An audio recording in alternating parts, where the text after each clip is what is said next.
Hello and welcome to the Baby Historian. So I thought it might be nice to make an audiobook of some of these historical documents. I mean, some of them are too long and I can't do it, but a lot of people have difficulty reading the old fonts, and especially with the pre-standardized spelling. I thought I might try this out, and if you like it, let me know.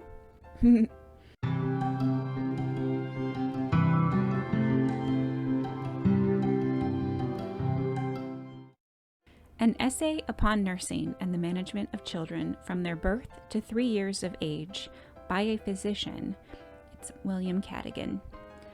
In a letter to one of the governors of the Foundling Hospital, published by order of the General Committee for Transacting the Affairs of the said hospital, London, printed for J. Roberts in Warwick Lane, 1748. Price 6d.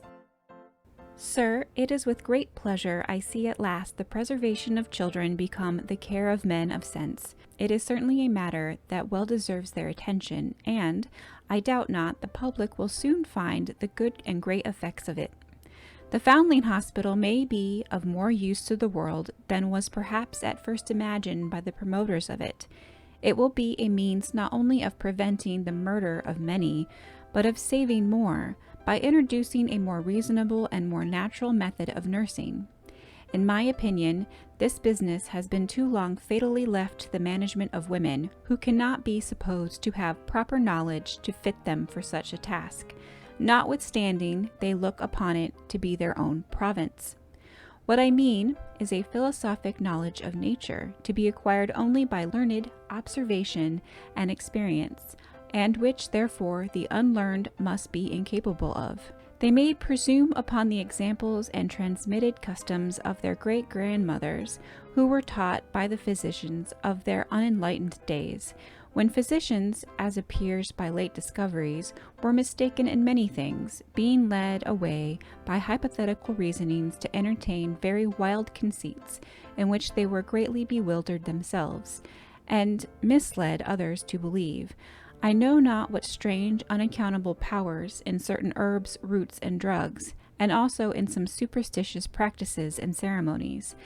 For all which notions, there being no real foundation in nature, they ought to be looked upon as the effects of ignorance, or the artifices of designing quacks, who found their account by pretending to great knowledge in these occult qualities and imposing upon the credulous. The art of physic has been much improved within this last century. By observing and following nature more closely, many useful discoveries have been made which help us to account for things in a natural way, that before seemed mysterious and magical, and which have consequently made the practice of it more comfortable to reason and good sense.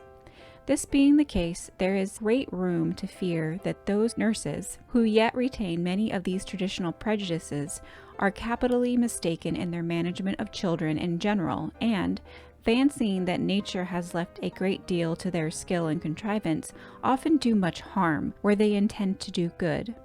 Of this I shall endeavor to convince them by showing how I think children may be clothed, fed, and managed with much less trouble to their nurses and infinitely greater ease and comfort to the little ones. The foundlings under the care of the hospital, I presume, will be bred in a very plain, simple manner.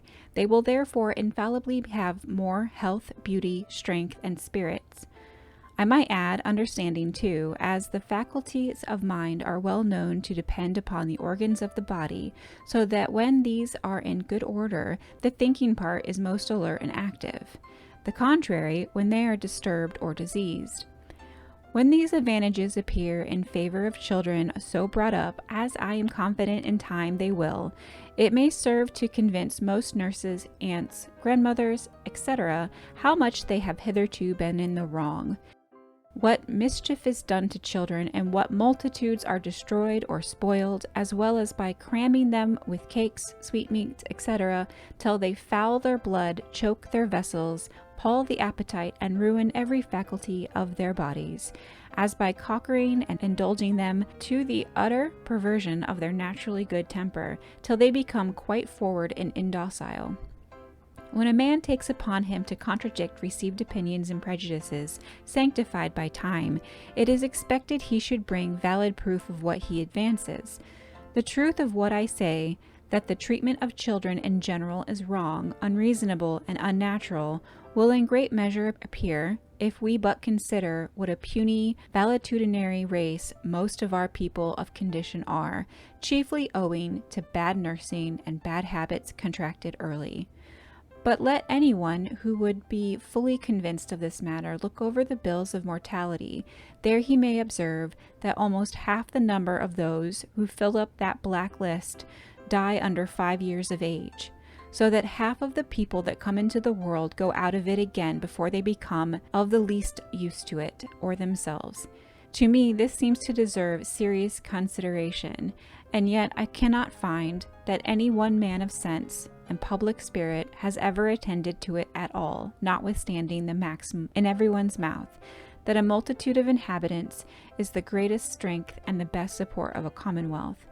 The misconduct to which I must impute a great part of the calamity is too common and obvious to engage the idle and speculative, who are to be caught only by very refined researches, and to the busy part of mankind, where their immediate interest is not concerned, and will always overlook what they see daily. It may be thought a natural evil, and so is submitted to without examination, but this is by no means the case. And where it is entirely owing to mismanagement and possibly may admit of a remedy, it is ridiculous to charge it upon nature and suppose that infants are more subject to disease and death than grown persons. On the contrary, they bear pain and disease much better, fevers especially, as in the case of the smallpox, generally most favorable to children. And for the same reason that a twig is less hurt by a storm than an oak, in all other productions of nature we see the greatest vigor and luxuriancy of health the nearer they are to the egg or the bud. They are indeed then most sensible of injury, and it is injury only that destroys them. When was there a lamb, a bird, or a tree that died because it was young? These are under the immediate nursing of unerring nature, and they thrive accordingly. Ought it not, therefore, to be the care of every nurse and every parent, not only to protect their nurslings from injury, but to be well assured that their own officious services be not the greatest the helpless creatures can suffer? In the lower class of mankind, especially in the country, disease and mortality are not so frequent, either among the adult or their children. Health and posterity are the portion of the poor, I mean the laborious. The want of superfluity confines them more within the limits of nature, hence they enjoy blessings they feel not, and are ignorant of their cause. The mother who has only a few rags to cover her child loosely, and a little more than her own breast to feed it, sees it healthy and strong, and very soon able to shift for itself, while the puny insect, the heir and hope of a rich family, lies languishing under a load of finery that overpowers his limbs, abhorring and rejecting the dainties he is crammed with, till he dies a victim to the mistaken care and tenderness of his fond mother. In the course of my practice I have frequent occasion to be fully satisfied of this, and have often heard a mother anxiously say, "The child has not been well ever since it has done puking and crying." These complaints, though not attended to, point very plainly to their cause. Is it not very evident that when a child rids its stomach several times a day that it has been overloaded? When it cries from the encumbrance and confinement of its clothes that it is hurt by them? While the natural strength lasts, as every child is born with more health and strength than is generally imagined, it cries at or rejects the superfluous load and thrives apace. That is, grows very fat, bloated, and distended beyond measure, like a house lamb. But in time, the same oppressive cause continuing, the natural powers are overcome, being no longer able to throw off the unequal weight. The child, now not able to cry any more, languishes and is quiet. The misfortune is, these complaints are not understood. It is swaddled and crammed on, till after gripes, purging, etc., it sinks under both burdens into a convulsion fit, and escapes any further torture. This would be the case with the lamb, was it not killed when it is full fat.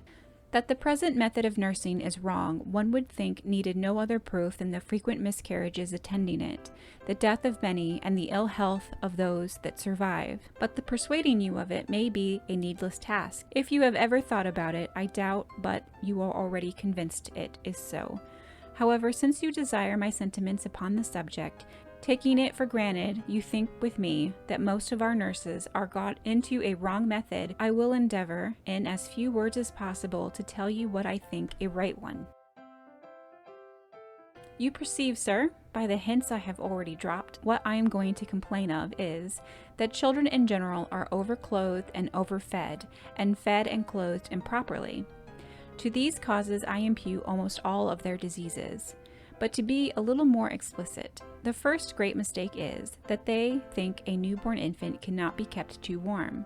From this prejudice they load and bind it with flannels, wrappers, swathes, stays, etc., commonly called clothes, which altogether are almost equal to its own weight, by which means a healthy child in a month's time is made so tender and chilly it cannot bear the external air, and if, by any accident of a door or window left carelessly open too long, a refreshing breeze be admitted into the suffocating atmosphere of the lying-in bedchamber, the child and mother sometimes catch irrecoverable colds.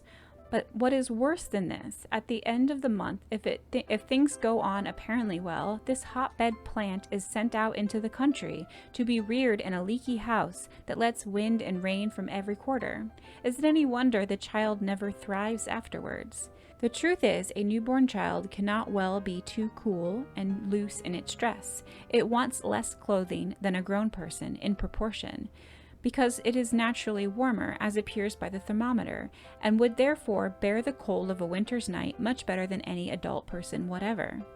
There are many instances, both ancient and modern, infants exposed and deserted that have lived several days, as it was the practice of ancient times in many parts of the world to expose all those whom the parents did not care to be encumbered with, that were deformed or born under evil stars, not to mention the many foundlings picked up in London streets.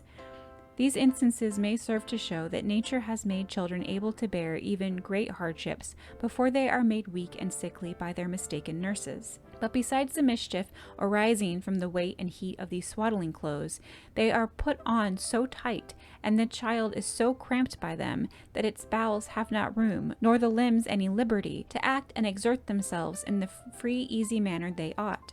This is a very hurtful circumstance, for limbs that are not used will never be strong, and such tender bodies cannot bear much pressure.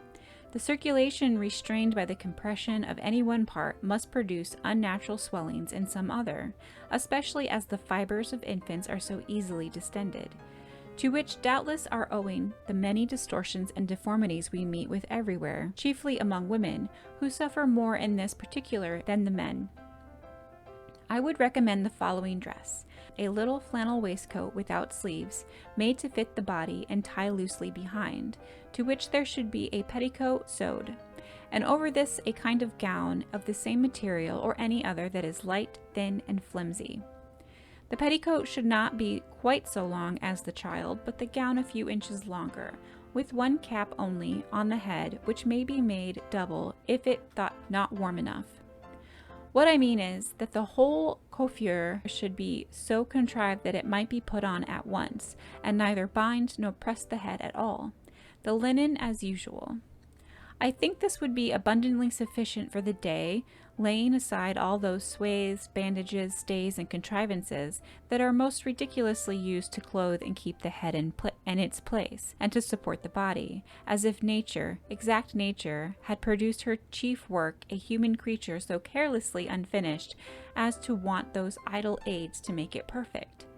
Shoes and stockings are very needless encumbrances, besides that they keep the legs wet and nasty, if they are not changed every hour, and often cramp and hurt the feet.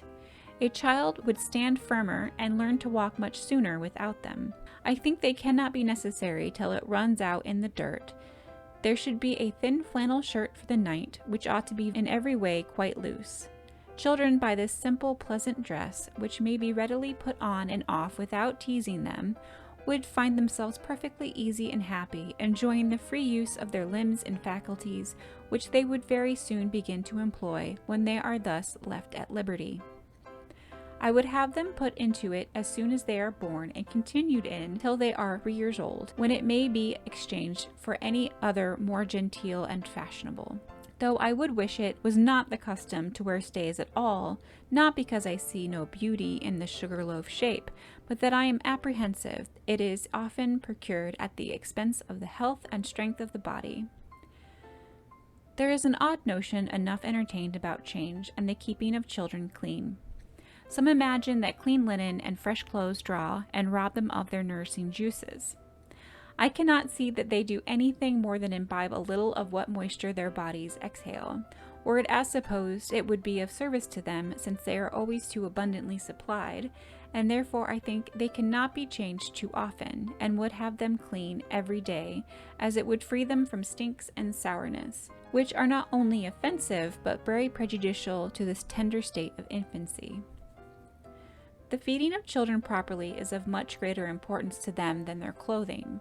We ought to take great care to be right in this material article, and that nothing be given them but what is wholesome and good for them, and in such quantity as the body calls towards its support and growth, and not a grain more.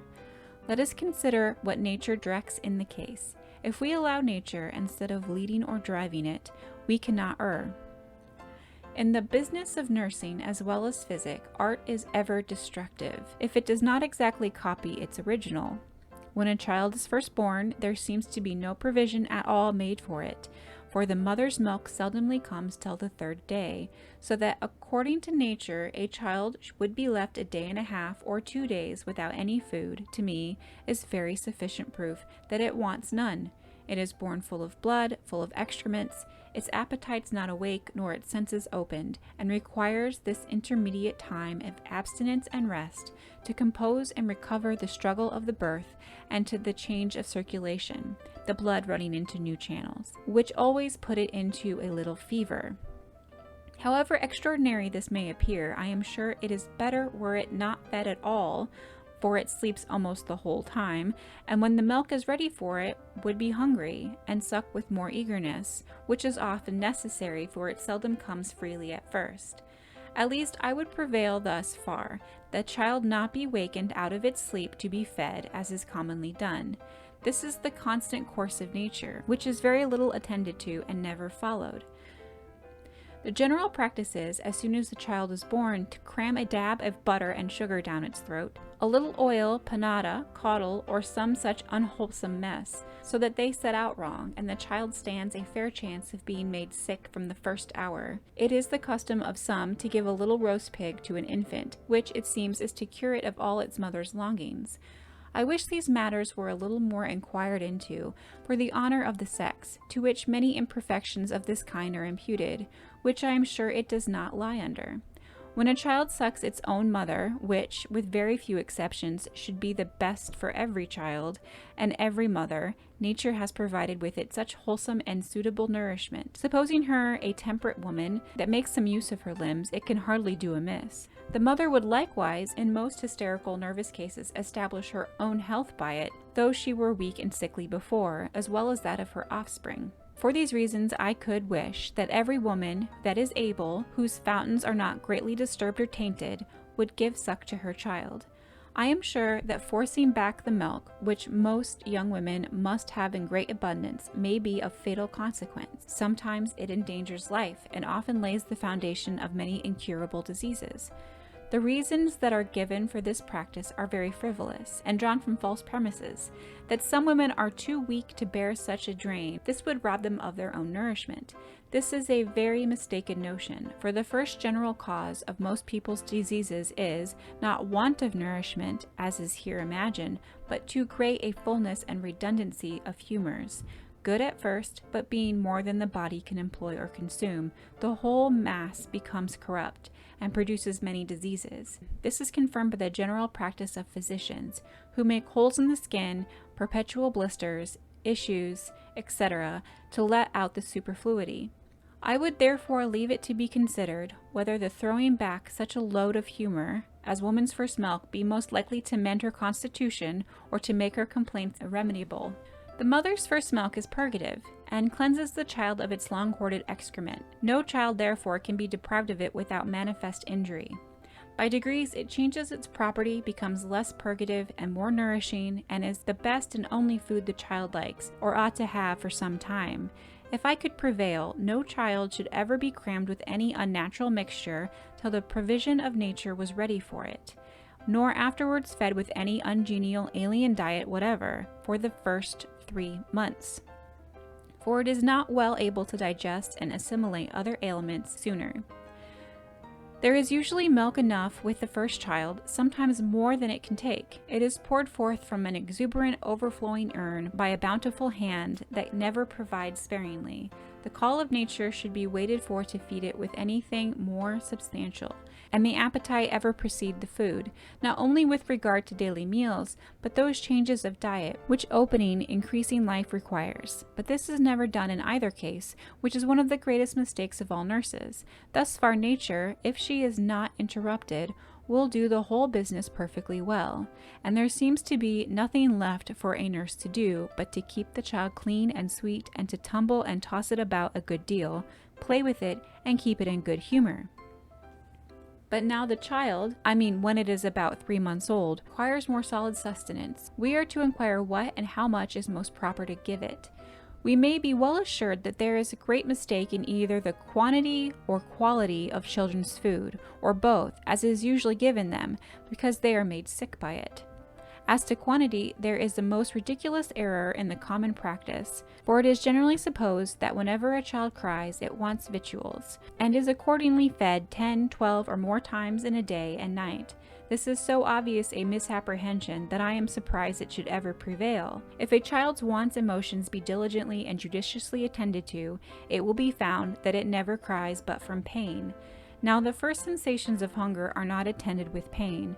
Accordingly, a child, this of a very young one, that is hungry, will make 100 other signs of its want before it will cry for food.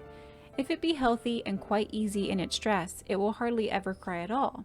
Indeed, these signs and motions I speak of are but rarely to be observed, because it seldom happens that children are ever suffered to be hungry. In a few, very few, whom I have had the pleasure to see reasonably nursed, that were not fed above 2 or 3 times in 24 hours, and yet were perfectly healthy, active, and happy. I have seen these signals, which were as intelligible as if they had spoken. There are many faults in the quality of their food. It is not simple enough. Their paps, panadas, gruels, etc. are generally enriched with sugar, spice, and sometimes a drop of wine, neither of which they ought to ever taste. Our bodies never want them. They are what luxury only has introduced, and to the destruction of the health of mankind. It is not enough that their food be simple, it should be also light. Several people, I find, are mistaken in their notions of what is light, and fancy that most kinds of pastry, puddings, custards, etc. are light, that is, light of digestion. But there is nothing heavier in this sense than unfermented flour and eggs boiled hard, which are the chief ingredients of those preparations. What I mean by light, to give the best idea I can of it, is any substance that is easily separated and soluble in warm water. Good bread is the lightest thing I know. The power of due fermentation, which consists the whole art of making it, breaks and attenuates the tenacious particles of the flour so as to give these qualities I mention, and make it the fittest food for young children. Cow's milk is also simple and light, and very good for them, but it is injudiciously prepared. It should not be boiled, for boiling alters the taste and property of it, destroys its sweetness, and makes it thicker, heavier, and less fit to mix and assimilate with the blood. But the chief objection is that their food is wholly vegetable, the bad consequence of which, that it will turn sour in their stomachs. The first and general cause of all the diseases of infants is manifestly this excellent quality of all their food. If any of these vegetable preparations I have named be kept in a degree of heat equal to that of a child's stomach, it will become sour as vinegar in a few hours' time. These things, therefore, very improper to feed a child wholly with. Some part of its diet should be contrived to have the contrary tendency, such as we find only in flesh, which is the direct opposite of acid, and tends to putrefaction. In a due mixture of these two extremes, correcting each other, consists that salubrity of aliment our nature seems to require. As we are partly carnivorous animals, a child ought not to be fed wholly upon vegetables. The mother's milk, when it is perfectly good, seems to be this true mixture of the animal and vegetable properties that agrees best with the constitution of a child, readily passes into good blood, requiring but a gentle exertion of the powers of circulation to break and subdue its particles and make them smooth and round and easily divisible. I would advise, therefore, that 1/2 of infant's diet be thin, light broths, with a little bread or rice boiled in them, which last is not so assistant as any other kind of meal or flour. These broths should be made with the flesh of full-grown animals, because their juices are more elaborate, especially if they have never been confined to be fatted. The juices of a young ox, taken from the plow, make the finest flavored and most wholesome soup. I believe it is for the same reason the flesh of all wild animals has a lighter taste than most of the tame, vaginated ones, and is therefore most agreeable to the palates of the luxurious. But this is to be understood those creatures that feed on corn or herbage. The other part of children's diet may be a little bread and water boiled almost dry, then mixed with fresh milk, not boiled. This, without sugar, spice, or any other pretended amendment whatever, would be perfectly light and wholesome, of sufficient nourishment, and something like milk from the cow, with the additional strength and spirit of bread in it. Twice a day, and not oftener, with a sucking child should be fed at first, once with the broth and once with the milk thus prepared. As to the quantity each time, its appetite must be the measure of that. Its hunger should be satisfied, but no more, for children will always eat with some eagerness full as much as they ought. Therefore it must be very wrong to go beyond that, and stuff them till they spew, as the common method is. They should not be laid on their backs to be fed, but be held in a sitting posture, that swallowing may be easier to them, and that they may the more readily discover when they have had enough. When they have come to be about 6 months old, and their appetite and digestion grow strong, they may be fed 3 times a day, which I think they ought never to exceed their whole lives after. By night I would not have them fed or suckled at all, that they might at least be hungry in a morning. It is this night feeding that makes them so overfat and bloated. If they not be used to it at first, and perhaps awakened on purpose, they will never seek it. And if they are not disturbed from the birth, in a week's time they will get into a habit of sleeping all or most part of the night very quietly, awaking possibly once or twice for a few minutes when they are wet and ought to be changed. If they thought necessary to give them anything between meals, a little milk and water is best. Their meals, and in my opinion their sucking too, ought to be at stated times, and the same every day, that the stomach may have intervals to digest and the appetite return. The child would be soon quite easy and satisfied in the habit, much more so than when taught to expect food at all times, and at every little fit of crying or uneasiness. Let this method be observed about a 12-month, when, and not before, they may be weaned, not all at once, but by insensible degrees, that they may neither feel nor fret at the want of the breast. This might be very easily managed if they were suffered to suck only at certain times. If this plan of nursing were literally pursued, children kept clean and sweet, tumbled and tossed about a good deal, and carried out every day in all weathers, I am confident that in 6 or 8 months' time most children would become healthy and strong, and would be able to sit up on the ground without support, and to divert themselves an hour at a time, to the great relief of their nurses, would readily find the use of their legs, and very soon shift for themselves. If it be asked whether I mean this of children in general, and that the weakly ones born of unhealthy parents should be treated in the same manner, I answer, it is not so common for children to inherit the diseases of their parents as is generally imagined. There is much vulgar error in this opinion, for people that are very unhealthy seldom have children, especially if the bad health be of the female side, and it is generally late in life when chronic diseases take place in most men, when the business of love is pretty well over. Certainly children can have no title to those infirmities which their parents have acquired by indolence and intemperance long after their birth, It is not common for people to complain of ails they think hereditary till they are grown up, that is, till they have contributed to them by their own irregularities and excesses, and then are glad to throw their own faults back upon their parents and lament a bad constitution when they have spoiled a very good one. It is very seldom that young children are troubled with family distempers. Indeed, when we find them affected by scrofulous, venereal, or high scorbutic complaints, we may reasonably conclude the taint to have been transmitted to them, but these cases are very rare in comparison with many others that are falsely and without the least foundation imputed to parents, when the real cause is either the complaints themselves or bad nursing that has fixed them early in wrong habits.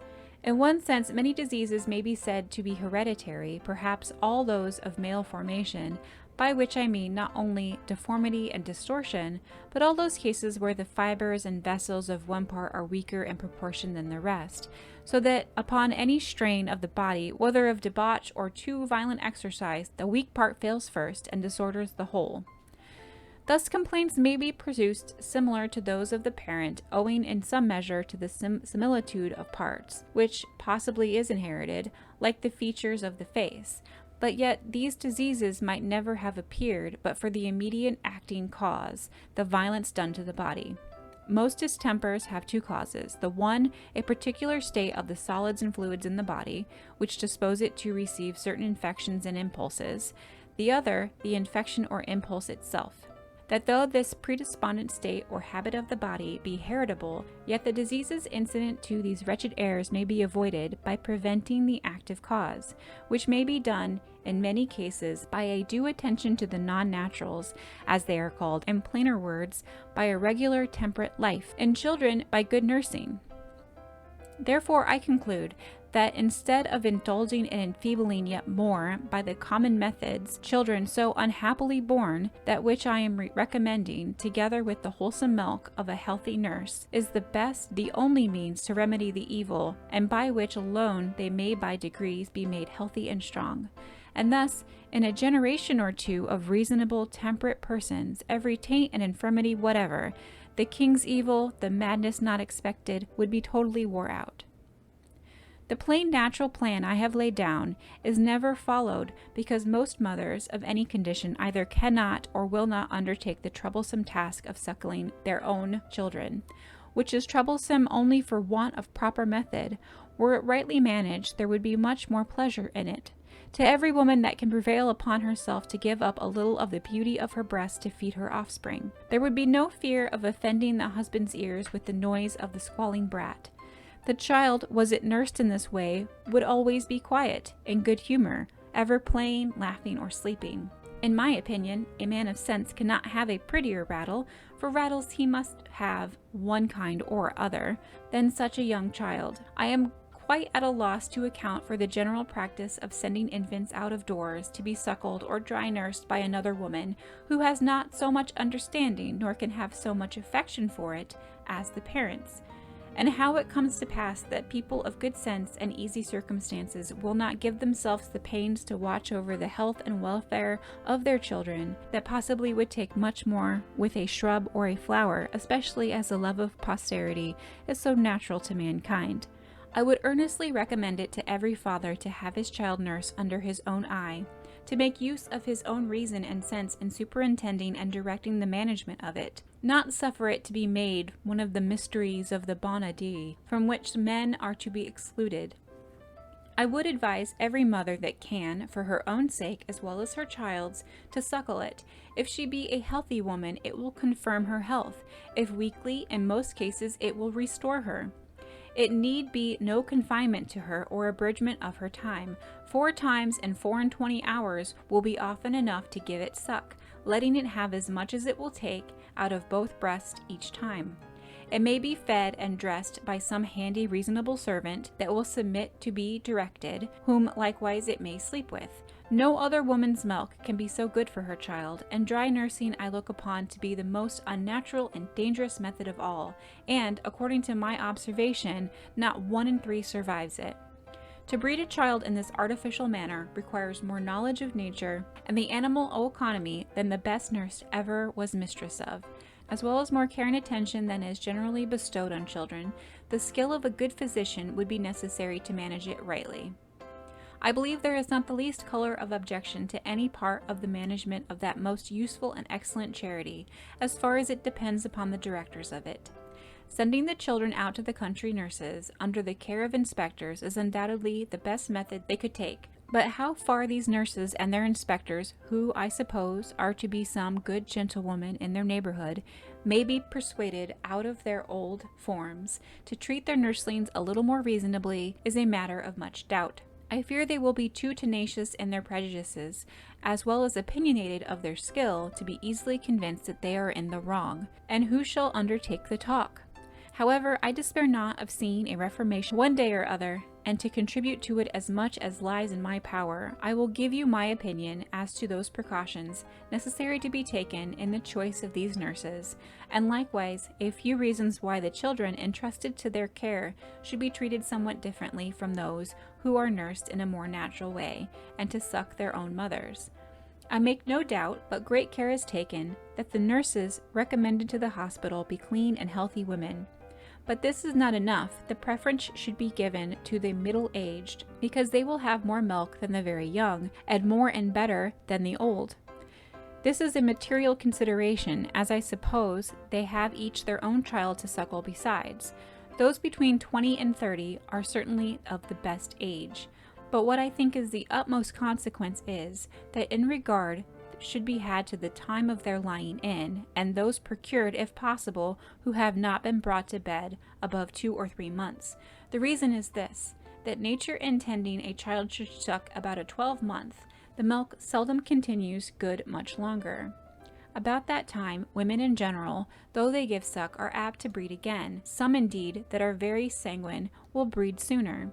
These, notwithstanding their milk, are apt to be troubled with catamenia, which disturb it greatly, and therefore are not so proper to be made nurses of. But, whether they breed or not, it is my opinion that after a year's time, or thereabouts, however it may agree with the child that has sucked from it in the first, their milk will become stale and vapid, and at least very unfit for a newborn infant. That if it be deprived of its own mother's milk, ought undoubtedly to have what is most like it. The newer it is, the more suitable in all respects to its tender nature. Yet it is a common thing for a woman to suckle 2 or 3 children successively with the same milk. A nurse ought to have a great regard to her diet. It is not enough that she be sober and temperate. Her food should consist of proper mixture of flesh and vegetables. She should eat 1 hearty meal of flesh meat every day, with a good deal of garden stuff and bread. Thin broth or milk should be best for her breakfast and supper. Her drink should be small beer, or water, or milk, but upon no account should she ever touch a drop of wine or strong drink, much less any kind of spirituous liquors. Giving ale or brandy to a nurse is, in effect, giving it to the child, and it is easy to conclude what would be the consequence. The children, likewise, thus sent out, require a particular treatment. The plan I would lay down, could I prevail, should be that of nature, excluding art and foreign aid entirely. But when this is broken upon, a little adventitious skill becomes indispensably necessary, that if we are not perfectly right in following closely the design of nature, we may cooperate a little, and not be totally wrong in counteracting it, as is too often the case. What I mean, that every child not allowed the mother's first milk, whether it be dry nurse suckled by another woman, should be purged in a day or 2 after the birth, and this purging continued for some time, not by regular doses of physic that may operate all at once, but from some lenient laxative should be contrived, and given 2 or 3 times a day, so as to keep the child's body open for the first 9 days, or fortnight, lessening the quality insensibly till it be left off. It should be so managed that the operation of the artificial physic may resemble some of the natural.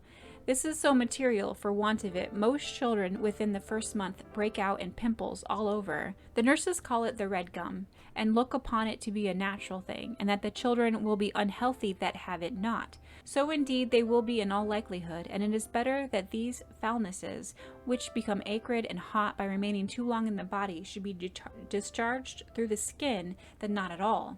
that they should be lodged in the blood or fall upon the vitals to lay the foundation of numberless future evils, but it is chiefly owing to the neglect of this method at first. A child that sucks its own mother, unless it be greatly overfed or kept too hot, will never be troubled with this humor at all. If the children that are brought to the hospital be not above a month old, and it be found upon enquiry that they have not sucked their own mothers, something of this kind prescribed them would not be too late nor improper.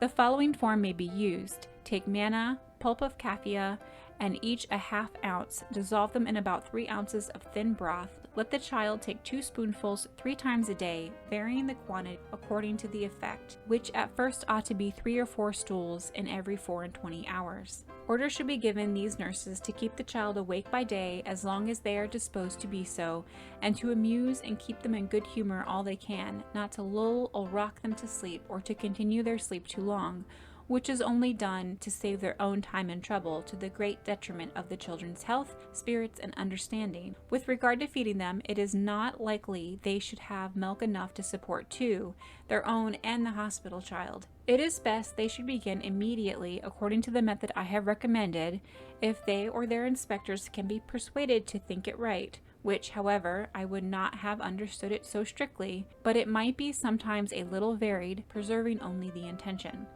I would advise, however, that it be thought proper now and then to give them a little bread and butter, that the butter be perfectly sweet and fresh, and be allowed but in very small quantity, otherwise it will be apt to turn bitter and rancid in the stomach, and foul the juices of the body.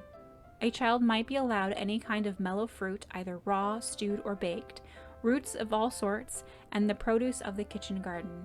I am sure all these things are wholesome and good for them, and everyone else, notwithstanding the idle notion of their being windy, which they are only to very debauched stomachs, and so is milk.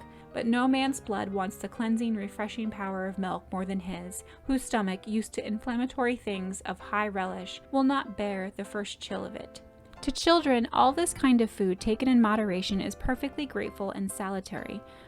Some may think that they will carry into the stomach the eggs of future worms, but of this I am not very apprehensive, for I believe there are few things we eat or drink that do not convey them, but then they can never be hatched in a healthy inside where the juices are sweet and good and every gland performs its office. The gall in particular would destroy them. Bullock's gall has been found to be a very good and safe vermifuge. It is in my opinion that we swallow the eggs of many little animals that are never brought into life within us, except where they find a fit nest or lodgment in the acid phlegm, or viviated humors of the stomach and bowels. Were these totally discharged every day, the food of yesterday employed or thrown off to the last grain, no worms could ever harbor in our vitals. As soon as the children have any teeth, at 6 or 8 months, they may be by degrees used to a little flesh meat, which they are always very fond of, much more so at first than of any confectionery or pastry wares, with which they should never debauch their taste. Breeding teeth has been thought to be and is fatal to many children, but I am confident this is not from nature, for it is no disease, or we would not be well in health till 1 or 2 and 20 or later. Teeth are breeding the greatest part of that time, and it is my opinion the last teeth give more pain than the first, as bones and gums they are to pierce are grown more firm and hard. But whatever fever, fits, or other dangerous symptoms seem to attend this operation of nature, healthy children have sometimes bred their teeth without any such bad attendants, which ought to incline us to suspect the evil not be natural, but rather the effect of too great a fullness, or the corrupt humors of the body put into agitation by the stimulating pain the tooth causes in breaking its way out. This, I believe, never happens without some pain and possibly a little fever, but if the blood and juices be perfectly sweet and good, and there be not too great a redundancy of them, both will be but slight, and pass off imperceptibly, without any bad consequence whatever. The chief intention of the method I am recommending is to preserve the humors of the body in this state, and therefore if it succeeds, children so managed will breed their teeth with less pain and danger than are commonly observed to attend this work of nature. As I have said that the first and general cause of most of the diseases infants are liable to is the acid corruption of their food, It may not be amiss just to mention an easy and certain remedy, or rather preventative, if given timely, at the first appearance of the predominating acid, which is very obvious from the green stools, gripes, and purgings occasioned by it. The common method when these symptoms appear is to give the pearl julep, crab's eye, and the testaceous powders, which, though they do absorb the acidities, have this inconvenience in their effect that they are apt to lodge in the body and bring on a causativeness very detrimental to infants, and therefore require a little manna or some gentle purge to be given frequently to carry them off. Instead of these, I would recommend a certain fine insipid powder called magnesia alba, which at the same time that it corrects and sweetens all sourness rather more effectually than the testaceous powders, is likewise a lenient purgative and keeps the body gently open. This is the only alkaline purge I know of, and of which our dispensaries have long wanted. I could wish it was more universally received among us, and think it well deserves the rank in our books of pharmacy, which it already has in some foreign ones. I have taken it myself and given it to others for the heartburn, find it to be the best and most effectual remedy for that complaint. It may be given to children from 1 to 2 drams a day, a little at a time, in all their food, till the acidities be quite overcome, and the concomitant symptoms disappear entirely. I have often given it with good and great effect, even when the children have been far gone in diseases first brought on by prevailing acid. There are some other little niceties that, were they observed in the nursing of children, would be of some use to them, such as putting them soon upon their legs in order to forward their walking, accustoming them to use both hands alike, for employing one more than the other will not only make the hand and arm so used, but also that side of the body bigger than the other. This is sometimes the cause of crookedness. It would likewise not be amiss to forward their speaking plain, by speaking plain distinct words to them instead of the namby-pamby style, and giving them back their own broken inarticulate attempts, by which means, I believe, some children scarcely speak intelligibly at 7 years of age. I think they cannot be made reasonable creatures too soon. These few loose thoughts on the subject of nursing children I send you for your private satisfaction, if they be lucky enough to give you any. I have neither time nor patience to think of form and order, or supporting them by affected demonstrations taken from mechanical principles and powers. All I have endeavored is to be intelligible and useful, and therefore I have avoided as much as possible all terms of art, together with learned quotations, as often produced out of vanity, and to show deep reading, as for the sake of proof. If you think it may be of any use to publish this letter, I am not unwilling it should appear. If not, do with it what you please. I deliver it up as a foundling to be disposed of as you think proper. I shall only add, by way of persuasive, to those who may be inclined to make trial of the method I recommend, that I am a father, and I have already practiced it with the most desirable success.